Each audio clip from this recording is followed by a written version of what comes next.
성도님들, 우리가 본을 보다라는 말이 있지요. 본을 뜨다.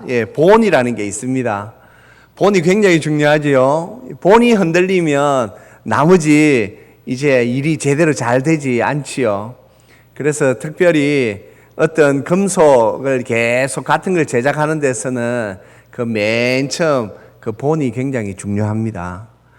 우리 교회도 본이 있지요. 바로 우리 초대교회입니다. 이 초대교회를 하나님께서 굉장히 든든하게 세워주셨습니다. 우리 주님 십자가에서 이제 죽으신 후에 제자들의 믿음이 조금씩 흔들렸습니다. 하지만 이 12제자는 우리 교회에 굉장히 중요한 기초였기 때문에 우리 주님께서 부활하신 후 직접 제자들을 찾아다니며 다시 믿음을 온전히 세우는 그러한 일들을 우리 주님께서 하셨죠. 그리고 또 이 제자들이 온전하게 하나님의 이 교회를 세울 수 있도록 우리 주님께서 이 성령님을 또 보내주셨습니다. 성령님이 이 땅에 오신 후에 이 교회가, 초대교회가 얼마나 든든하게 잘 서갔는지 모릅니다. 제자들이 나아가서 예수 복음을 전합니다. 특별히 사도 베드로는 하나님 앞에서 참 큰 그 능력으로 이제 설교를 하니 사람들이 5,000명씩 3,000명씩 이렇게 예수 복음 듣고 돌아옵니다. 회개합니다. 이제 그러니 갑자기 말이죠, 이 초대교회 이 교회 수가, 교인들의 수가 많아지지요. 그리고 또 이렇게 된 이유는 이제 우리 주님께서 유월절 양으로 십자가 지신 거 우리가 잘 알고 있지 않습니까? 그 당시 이 유월절을 지내면 막 흩어져 있던 이 유대인들이 말이죠, 자기들이 나름대로의 그 성지 순례로 예루살렘에 와서 유월절을 지내는 것을 평생에 그들이 신앙의 소원으로 가지고 있곤 하였습니다. 그래서 그들이 유월절에 이 예루살렘을 찾았는데 그때 그들이 이제 이 예수님에 관한 소식을 듣게 되고 심지어 예수님의 복음까지도 듣게 된 사람들이 있게 되지요. 그래서 초대교회는 갑자기 많은 수가 이렇게 모이게 되었습니다. 흩어져 있었던 그 유대인들, 디아스포라라고 하는 그분들이 그 당시 이제 예루살렘에 왔다가 예수 복음을 듣고 이제 교회에 합류하게 된 것이지요. 그래서 초대교회 성도들은 자기들이 가지고 있는 것을 열심히 교회에 내놓아서 성도들이 함께 이렇게 생활하게 되었습니다. 성도님들, 우리가 그것을 너무 말이죠, 교회는 이렇게 되어야 된다라고 초대교회에 국한 지을 수 없는 것이 그때는 아주 특별한 경우였다라는 것입니다. 그리고 오늘도 우리 이제 6장 1절에서 그때에라고 말씀이 시작됩니다. 제자가 더 많아졌습니다.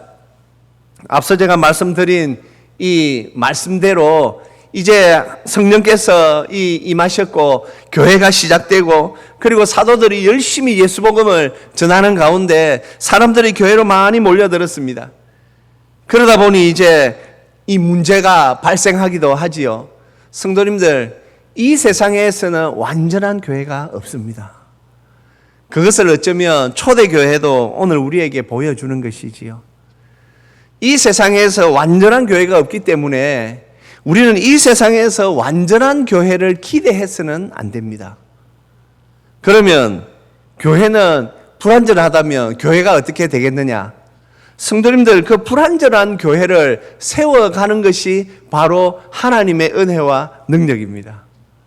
오늘도 이 말씀을 통하여서 보니 말이죠, 이 예수님의 그 은혜로 이 사람들이 모여 있는데 잡음이 이렇게 막 자꾸 들립니다. 1절에 보니 헬라파 유대인들이 가만히 보니까 자기들 이 헬라파 이 말이죠, 유대인들 가운데 홀로 된 여인들이 매일의 구제에서 빠졌다 그랬습니다. 매일의 구제. 성도님들, 앞서 말씀드린 것처럼 예루살렘의 유월절을 지키기 위하여 왔던 많은 디아스포라들, 흩어져 있던 유대인들이 이제 예수님 복음 듣고 이 교회로 이렇게 들어왔기 때문에 그때 교회는 사람들이 엄청나게 많았고, 그리고 그 당시 우리가 잘 아는 대로 로마 식민지였기 때문에 그 사람들의 형편이 좋지 못하였습니다. 그래서 우리가 앞에 보면 말이죠, 이 바나바 같은 분 자기의 재산을 교회에 내려놓고 막 하는 장면이 나오지 않습니까? 그렇게 할 수밖에 없는 것이, 성도는 많은데 그들이 말이죠, 고향을 떠나와서 이 잠시 동안 여기 지금 머물고 있는 분들, 그리고 아예 여기서 이제 자리를 잡아야 되겠다, 다시 내가 이곳에서 자리를 잡아야 되겠다라고 하는 성도들이 많았기에 이 구제는 그 당시 굉장히 중요한 일이었습니다. 그런데 문제가 무엇입니까? 성도님들, 헬라파 이 유대인들 가운데 홀로 된 분들이 매일 구제, 이 매일 구제라는 말씀을 통하여서 알 수 있는 것은, 그때는 정말 매일 먹고 사는 문제가 힘든 문제였구나라는 것을 우리가 알 수 있지요. 우리가 성경에서 헬라파 유대인, 그리고 말이죠, 히브리파 유대인 하는 말이 나오는데 잠깐 이렇게 한번 정리해 보겠습니다. 헬라파 유대인이라 그러면 성도님들, 이제 우리가 이 기원전 말이죠, 722년에 북이스라엘이 망하지요. 그때 한번 이스라엘 사람들이 그 주위 국가로 막 도망을 갔습니다. 그리고 586년에 남유다가 망했을 때도 또 거기서 바벨론 군인들을 피해 도망갔던 사람들이 있었겠죠. 그러는 가운데 그 당시 이제 주위에는 기원전 300년부터 이 헬라어, 그리스어를 가지고 그 세상을 주관하는 자들이 나왔습니다. 그래서 이 헬라 제국이라 그러지요. 그래서 그 당시 사람들을 헬라파라 이렇게 말한 것입니다. 이스라엘에서 계속 태어나서 살면서 그 유대의 풍습을 따라 그 당시 살았던 사람들을 히브리파 유대인이라 그러고, 이제 그 말이죠, 북이스라엘이 망할 때, 남유다가 망할 때 흩어져서 외국에서 살다가 이렇게 하지만 유대인으로서 하나님을 잘 믿는 성도들을 헬라파 유대인이라 그러지요. 우리가 잘 아는 사도 바울 같은 경우에도 어쩌면 이 헬라파 유대인이라고 말할 수 있는 것이지요. 그렇습니다. 그런데 아무래도 히브리파 이 유대인들이 초대교회에는 많았겠죠. 그런데 성도님들, 우리가 오늘 이 말씀을 잘 읽어보시면 이럴 수도 있구나, 저는 그런 생각을 자주 합니다. 왜냐하면 오늘 이 헬라파 말이죠, 이 유대인들 중에 홀로 된 여인들이 매일 구제에 빠졌는데 이 구제를 누가 했습니까? 이 구제를 2절에 보시면 사도들이 제자들을 불러 모아서 이렇게 말합니다. 우리가 하나님의 말씀을 제쳐놓고 접대를 일삼는 것이 마땅하지 아니하다. 사도들이 했다고요. 그러니까 이 사도들은, 12사도는 다 히브리파 유대인들이죠. 고의로 그런 건 아닌데 이 사도들이 일을 했는데도 성도님들, 이런 불상사가 일어났습니다. 그래서 제가 앞서 말씀드린 것처럼 교회는 완전한 곳이 아니다라는 말을 우리가 여기서도 알 수 있는 것이죠. 아니, 그 성령 충만했던 사도들이 이 일을 했는데, 구제의 일을 했는데 어떻게 이런 일이 일어났을까? 그렇습니다. 교회는 바로 그런 곳입니다. 교회는 사도들이 일을 해도 분란이 일어날 수 있는 곳이 바로 교회입니다. 왜 그렇습니까? 이 교회를 무너뜨리려고 하는 이 악의 세력들이 호시탐탐 교회를 노리고 있기 때문에. 그래서 우리는 언제나 우리가 지금 있는 이 지상교회에서 완전하다, 우리 교회는 뭐 아무 걱정 없다, 우리 교회는 아무 시험도 없다, 이건 교만이 될 수 있습니다. 항상 우리는 조심해야 합니다. 하나님의 은혜가 있어야 합니다. 하나님의 은혜로 교회가 되어야 됩니다. 그러면서 우리는 하나님의 은혜를 붙잡아야 될 줄로 믿습니다. 사도들이 이제 고백합니다. 이거 우리가 지금 감당할 수가 없다. 왜냐하면 그 당시 헬라파 유대인들의 원망이 굉장했기 때문입니다. 오늘 누가는 원망이라는 단어를 사용하고 있습니다. 이 원망, 이 단어는 말이죠. 역사가 이스라엘에서 역사가 오래된 단어입니다. 왜냐하면 모세가 있을 때에 이 백성들이 그 당시 불편하다고 모세에게 막 대들 때에 그때 어떻게 했습니까? 모세를 원망했습니다. 그때 그 단어입니다. 그러니 말이죠. 이 원망은 그냥 몇 사람의 문제가 아니고 지금 교회를 휘청거리게 할 수 있는 그런 타격을 줄 수 있는 심각한 원망이란 말이죠. 그러니 이 사도인 말이죠. 12사도가 야, 이거 지금 우리가 이렇게 해서는 안 된다라고 말한 것입니다. 성도님들, 그래서 우리는 오늘 이 말씀을 통하여 먼저 기억해야 합니다. 아, 교회는 완전한 곳이 아니다. 예. 성도님들 간혹 보면 말이죠. 신앙생활 하다가 교회 다니다가 교회 안 다니는 분들이 있습니다. 그분들이 이런 말 하죠. 아, 저는요, 교회 다녔었는데 말합니다. 그러면 또 저는 또 그런 말을 또 하죠. 하나님이 거짓말 했습니까? 하나님이 어떻게 하셨습니까? 아니요. 하나님이 문제가 아니고요. 그 교회가요. 주위에 그런 분들 좀 있지요. 그래서 우리가 교회를 다닐 때에 성도님들 정신 바짝 차려야 하는 것이 바로 이 문제입니다. 교회는 하나님입니다. 우리가 이 교회는 하나님을 믿는 것입니다. 교회는 예수님을 믿는 것입니다. 이걸 놓쳐버리면 이제 사람이 들어옵니다. 그런데 어렵고 힘든 가운데에서도 신앙생활을 이어가는 분들이 있습니다. 그분들은 쏙이 없어서 그럴까요? 아니요. 그분들은 하나님만 바라보기 때문에 그렇습니다. 그래서 어떤 때는 나 교회 옮기고 싶어 막 그런 말도 합니다. 그런데 그러면 교회에 있는 분들은 바보라서 있는 것입니까? 아니요. 하나님을 바라보기 때문에 그런 것이지요. 교회 주인이 누구입니까? 교회 주인은 하나님이십니다. 그래서 우리가 어렵고 힘들 때는 더욱 하나님을 바라보아야 됩니다. 우리가 하나님 앞에 기도하면서 주여 은혜 내려 주시옵소서, 이 상황들을 하나님께서 좀 역사하여 주시옵소서, 우리가 그렇게 기도해야 할 줄로 믿습니다. 그럼에도 우리는 교회에 말이죠. 우리가 가져야 할 교회의 본이 있지요. 사도 바울께서 빌립보서 2장에서 교회는 이러해야 한다라고 말씀을 주시고 있습니다. 우리 같이 한번 읽어보겠습니다. 마음을 같이하여 같은 사랑을 가지고 뜻을 합하며 한 마음을 품어 아무 일에든지 다툼이나 허영으로 하지 말고 오직 겸손한 마음으로 각각 자기보다 남을 낮게 여기고. 예, 그렇습니다. 베드로 사도도 베드로 전서 4장에서 이런 말씀을 또 권면합니다. 같이 읽겠습니다. 서로 대접하기를 원망 없이 하고 각각 은사를 받은 대로 하나님의 여러 가지 은혜를 맡은 선한 청지기 같이 서로 봉사하라. 아멘. 그렇습니다. 성도님들, 교회가 나아가야 할 방향은 분명합니다. 하지만 교회를 이루고 있는 우리 모두는 다 부족하고 연약합니다. 그렇기 때문에 우리는 이런 말씀을 잘 붙잡아야 됩니다. 붙잡고 기억해야 합니다. 교회는 완전한 것이 아니야. 교회는 하나님의 교회야. 오늘 우리가 이 사도행전 6장에서도 사도들이 말이죠, 구제를 주관하였는데도 지금 교회가 원망으로 말이죠, 교회가 시험에 들게 되었단 말이죠. 이러한 것들을 바라볼 때에 우리는 다시 한 번 더 마음의 중심을 잘 잡아야 할 줄로 믿습니다.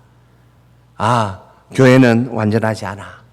하지만 우리는 하나님을 믿기에 그 하나님의 은혜를 우리는 기억하며 산다. 그럴 때에 하나님께서 주시는 은혜를 온전히 누릴 수가 있는 것입니다. 그리고 오늘 우리가 이 말씀을 통하여 알게 되는 것 두 번째는 하나님께서는 우리에게 회복의 은혜를 주신다라는 것입니다. 어떤 회복의 은혜입니까? 합력하여 선을 이루시는 하나님의 은혜를 주십니다.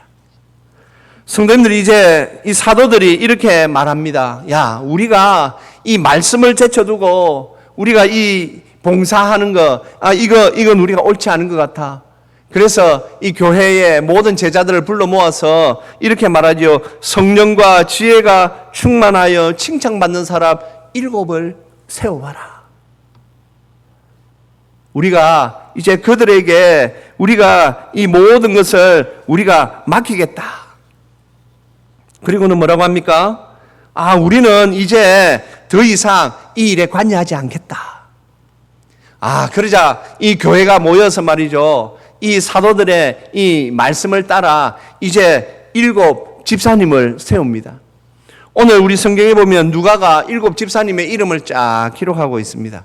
성도님, 우리는 지금 번역된 성경을 가지고 있어서 잘 이걸 바로 이렇게 알아채기 힘들지만 우리가 말이죠. 이 이름들은 사실 헬라식 이름입니다. 앞서 말씀드린 것처럼 초대교회에는 히브리파 유대인들이 아마 대다수였을 것입니다. 그런데 이 말이죠. 헬라파 출신의 홀로 된 여인들이 매일의 구제에 빠졌다. 원망하고 그러니 말이죠. 이 사도들이 말이죠. 이렇게 모든 제자들을 불러가지고 이렇게 말할 정도로 심각한 상황이었을 때 아마 히브리파 유대인들이 생각했을 것입니다. 얼마나 마음이 아팠을까. 가뜩이나 외국에 있다가 왔는데 저들이 매일의 구제에 빠졌다니 얼마나 아팠을까. 마음이 상했을까. 아마 히브리파 유대인들이 그렇게 모여서 의논은 하지 않았지만 모두가 그런 마음을 가졌던 것 같습니다. 그래서 그들이 사도의 가르침대로 7명을 뽑았는데 다 헬라식 이름을 가진 사람을 7 집사로 세웠습니다. 물론 우리가 이것을 보고 다 이들이 헬라파 유대인이다라고 말하기는 어렵지만 그럼에도 그 당시 히브리파 유대인들은 헬라식 이름을 사용하지 않았다라는 것을 우리가 기록을 볼 때에 처음 세워진 이 7 집사님은 헬라파 유대인들이라는 것을 우리가 알면 됩니다. 성도님들, 이 교회라는 것이 말이죠.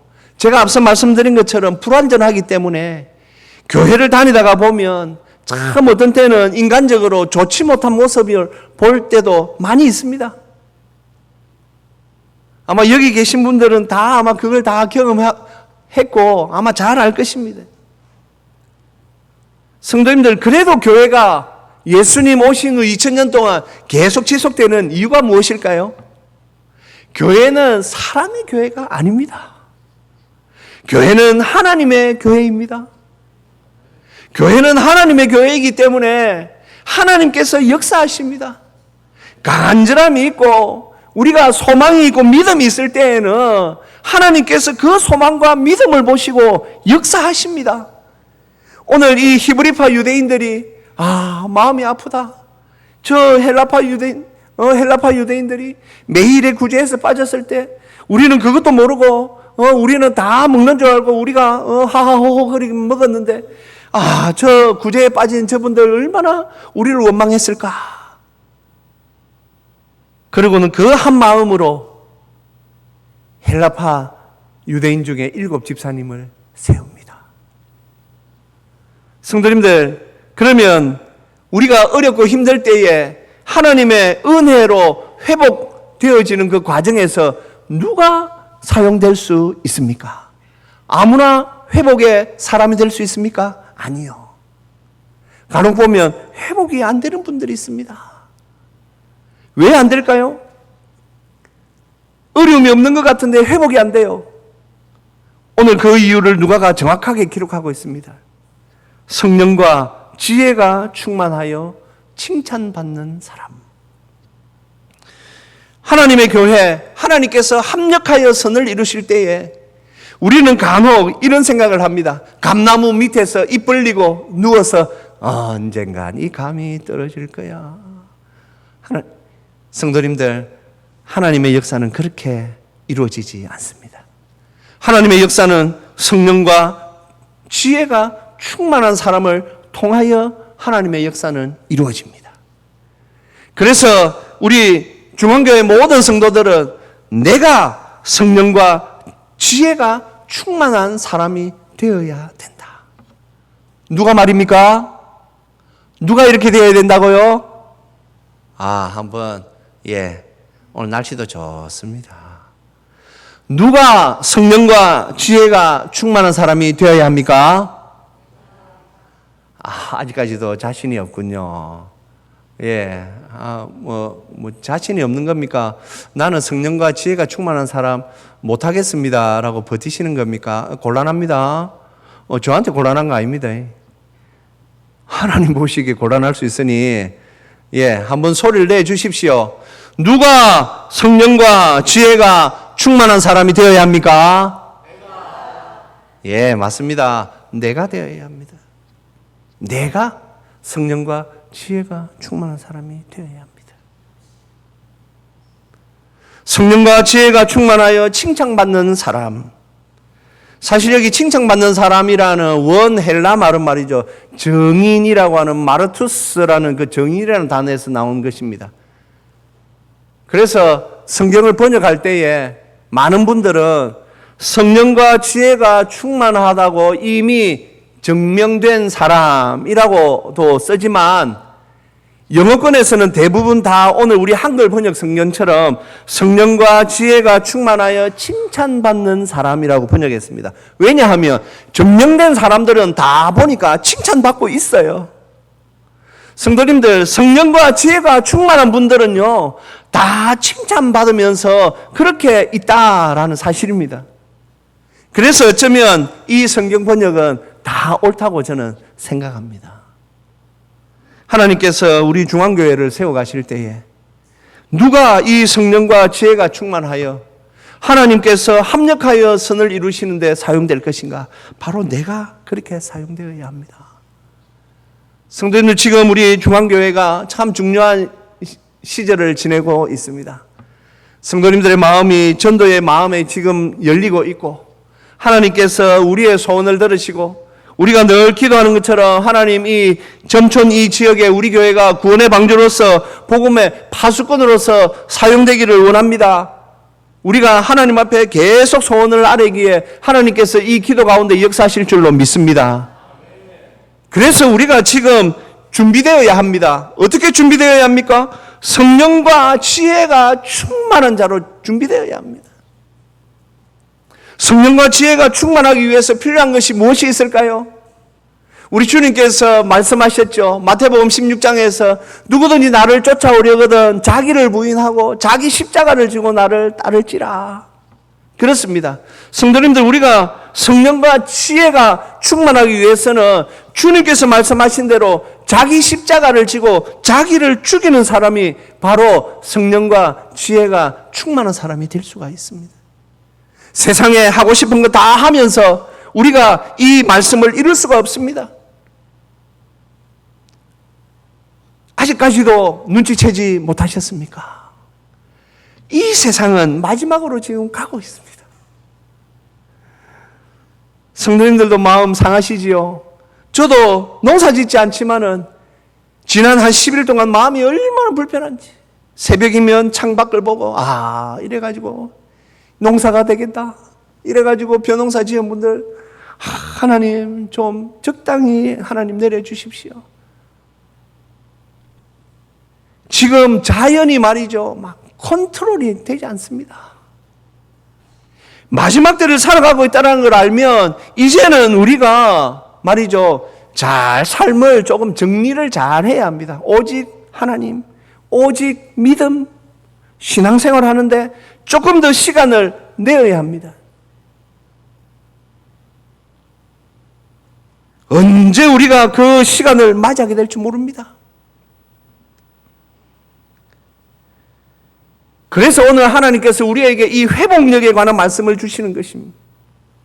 성도님들, 우리의 삶 가운데에서도 우리 가정에서도 이 회복력이라는 거 중요합니다.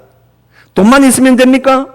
건강만 있으면 됩니까? 아니요. 돈도 있고 건강도 있는데 안 되는 경우들이 얼마나 많습니까? 무엇이 되어야 합니까? 성령과 지혜가 있어야만 됩니다.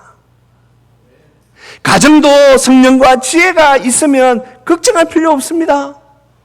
아무리 어려워도 회복될 수 있습니다. 왜냐하면 하나님은 합력하여 선을 이루시는 분이기 때문입니다. 그래서 저는 우리 중앙교회에 몇 사람만 성령과 지혜가 충만한 것이 아니라 우리 중앙교회 성도들 모두가 이 성령과 지혜의 충만함을 위하여 힘쓰고 더욱 애쓰는 그런 성도들이 되시기를 주님의 이름으로 축복합니다. 그러기 위하여 하나님의 은혜를 사모해야 하는데 하나님께서 갈라디아 5장을 통하여 주신 이 말씀 우리가 잘 알지요. 우리 같이 한번 읽겠습니다. 오직 성령의 열매는 사랑과 희락과 화평과 오래 참음과 자비와 양성과 충성과 온유와 절제니 이 같은 것을 금지할 법이 없느니라. 그리스도 예수의 사람들은 육체와 함께 그 정욕과 탐심을 십자가에 못 박았느니라. 아멘. 그렇습니다.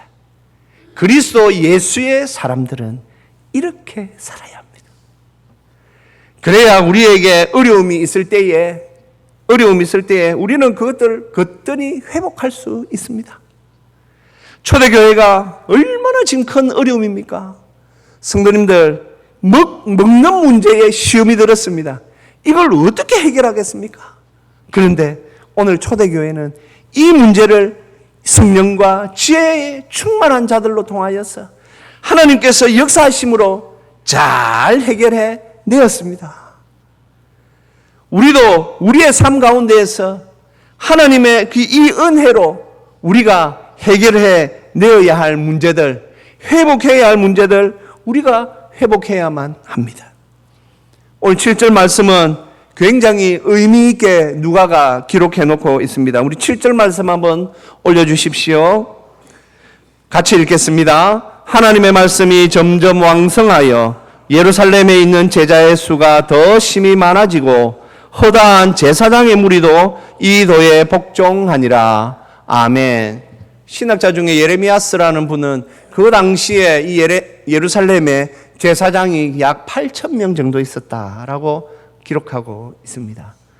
제사장들 누구입니까? 유대인 중에 유대인입니다. 고집세기로 유명한데 그들이 하나님의 교회가 되어져 가는 것을 보고 그 많은 말이죠. 제사장의 무리도 이 예수 복음에 복종하였다. 성도님들 걱정할 필요 없습니다. 하나님께서 우리 가운데 역사하십니다. 우리가 이 은혜를 붙잡으면 어떤 은혜입니까? 하나님 제가 성령과 지혜로 충만케 하여 주시옵소서. 이것을 위하여 우리의 삶을 정리하고 오직 신앙, 오직 믿음, 오직 교회, 오직 성경 이렇게 하나님 앞에 나아갈 때에 하나님께서 우리 교회, 우리 중앙교회를 들어 사용하실 줄 믿습니다. 믿습니다. 그러기 위하여 우리가 우리 자신을 조금 더 내려놓고 하나님께서 사용하시기 좋은 그런 하나님의 사람으로 세워갈 때에 하나님의 귀한 역사를 보게 될 줄로 믿습니다.